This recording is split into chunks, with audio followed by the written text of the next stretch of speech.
Madami ka na bang napapanood sa mga YouTube vlogs na may ganito sila? Gusto mo ba siyang gawin pero hindi mo nga lang alam kung paano siya gawin? Gusto mo ba turuan kita kung paano gumawa ng social media icon katulad nito? Kung oo, watch the full tutorial in this video.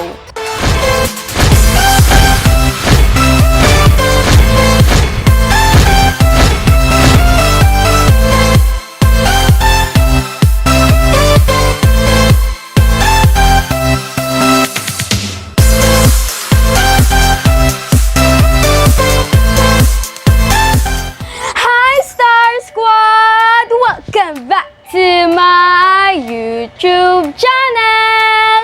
If you wanna be part of Star Squad, don't forget to like and subscribe to my YouTube channel and turn on the notification bell to notify you all the time I uploaded a video. Let's get right into the video. At nakikita niyo naman sa ating YouTube title na ang gagawin natin ay how to make an animated social media icon using KineMaster! Yay! So, ayun na nga ang ating panibagong tutorial ngayon.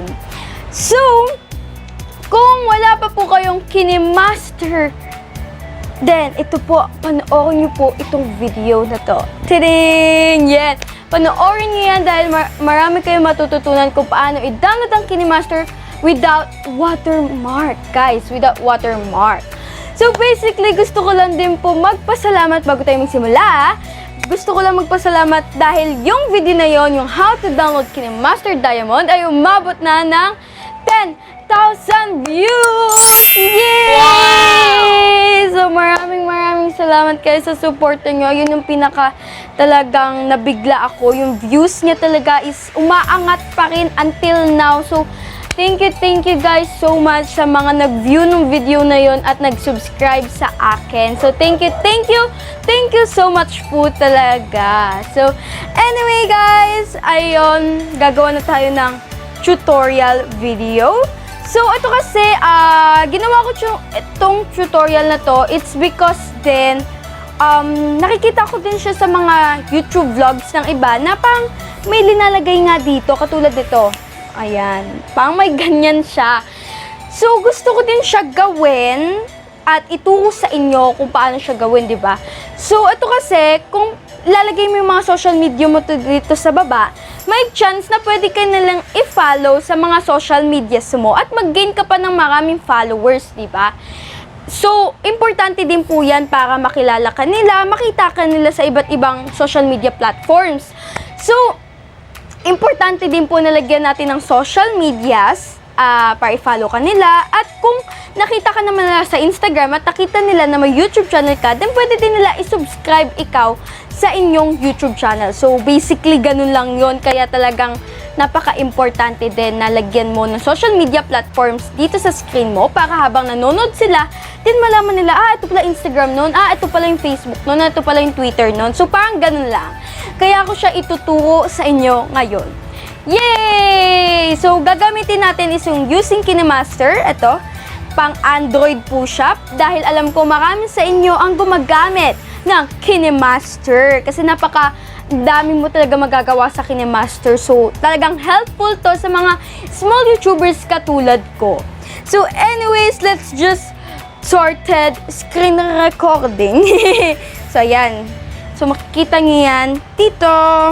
So, ayun na nga guys. Nandito na tayo sa ating Google. At ang isi-search natin dyan ay social media. Ano kaya dito, di ba? Ayan, pwede mo yan i-cut. Ayan.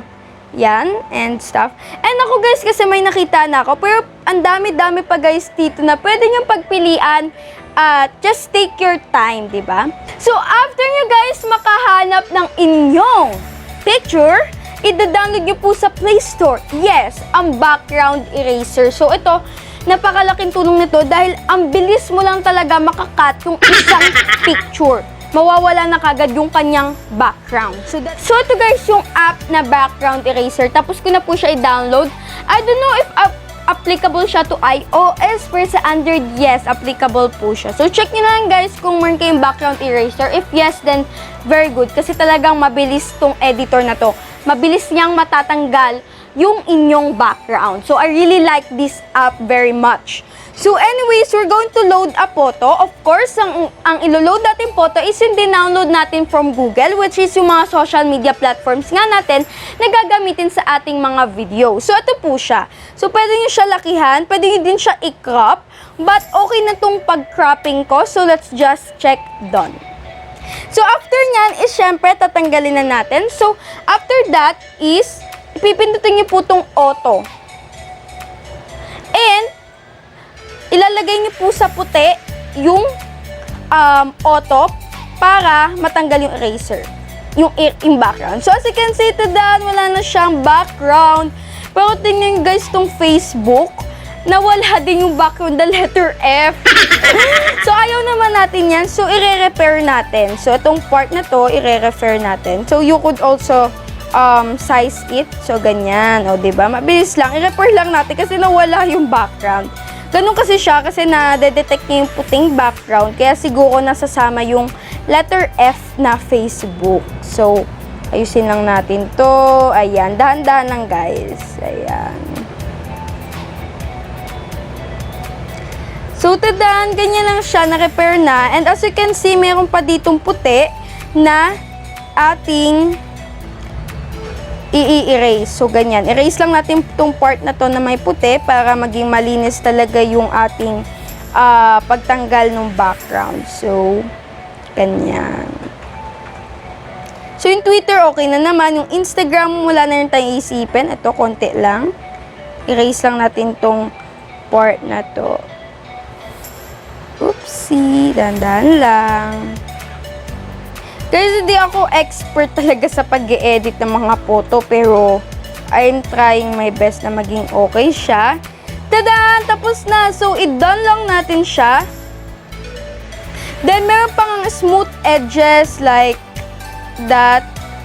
And I'll choose 5 kasi like, para talagang smooth yung edges niya. Ganon. So, isa-save lang natin siya. And hintayin natin. Then, finish. Tada! Tapos na! Yay! So, pupunta na tayo sa ating KineMaster. So yun guys, nandito na tayo sa ating KineMaster app. At ngayon, gagawin na natin yung ating social media, animated social media icon. So, punta tayo at, then 16:9, kailangan. Then, nandito na tayo! So, ang gagawin natin is pupunta tayo in media. Then, pipili tayo ng background natin. Basically, puti na lang. Then, lagay natin, nabaan natin up to 17 seconds. Pero kung hindi naman, kung kailangan pabaan, then mamaya na lang natin i-adjust. Ito lang yung pinaka-estimated 17 seconds. So, after that, since puti na siya, pindutin niyo yan. Then, makikita nyo po itong color. Pindutin nyo po yung kulay green. Ayan, kulay green na siya automatically. So, you don't need to download some green color images. Kasi automatic, hindi siya automatic. Magpipick na lang po kayo ng color nung inyong para maging green siya.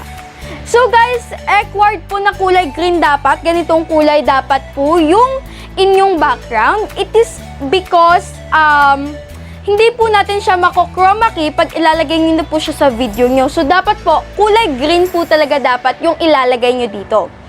So, after that, kukuhanin natin to, itong ating inedit, o diba guys, wala na siyang background. So, napakadali lang talaga nung app na yon. Automatic na siya, then kayo na bahala i-adjust siya konti-konti. Pero at least hindi na kayo mahirapan, diba guys? So, yeah!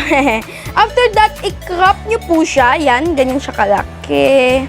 I-crop nyo siya. And i-crop nyo muna to into Facebook. Facebook muna guys. Ayusin lang natin. Ganyan. And check. So, ganyan siya. So, ganyan siya kalaki para talaga nasa gilid siya. So, as you can see, pwede naman siya i-adjust pag mag-edit kayo ng video eh. So, ganyan siya kalaki. Then, sunod is maglalagay tayo ng layer, which is ang background niya ay puti. So, i-crop natin yan, and mga ganyan siya. Ayan. Then, ilalagay mo siya malapit dito.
Animation at out animation.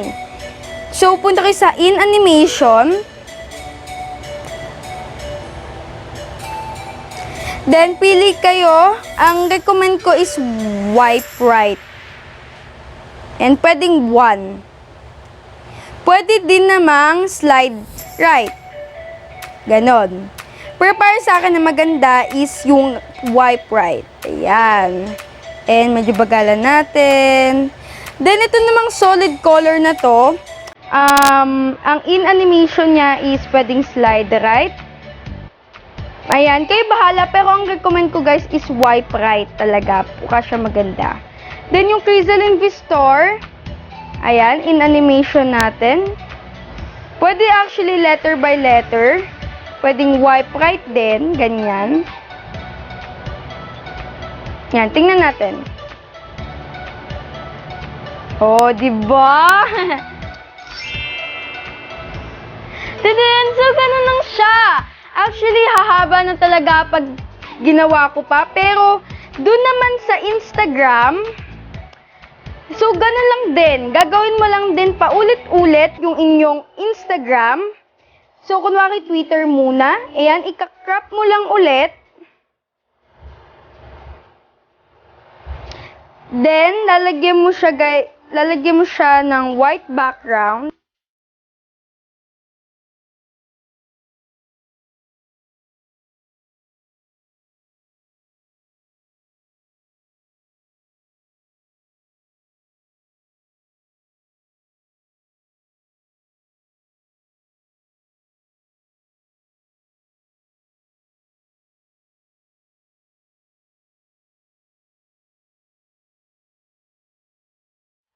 And that's it guys, natapos ko na siya. As you can see, ito naman yung Instagram. Hey, it's Crizzling. Pa-follow na rin guys. So, yun lang guys. Tapos, i-export nyo na po siya when it's done. You could cut it kung may something export. Then, ilagay nyo na po siya sa video nyo. Then, chroma key na lang para mawala yung background. then that's it. Tapos na tayo. Yay! So, thank you guys so much for watching. Hope may natutunan kayo sa ating video for today. And, ayun lang guys. Thank you guys for watching this video. Kung hindi nyo pa po napapatiyo how to draw yung KineMaster at gusto nyo magkaroon ng KineMaster para magawa itong tutorial na to, then ilalagay ko dyan yung link nung video. So, ayun lang guys. Bye everybody!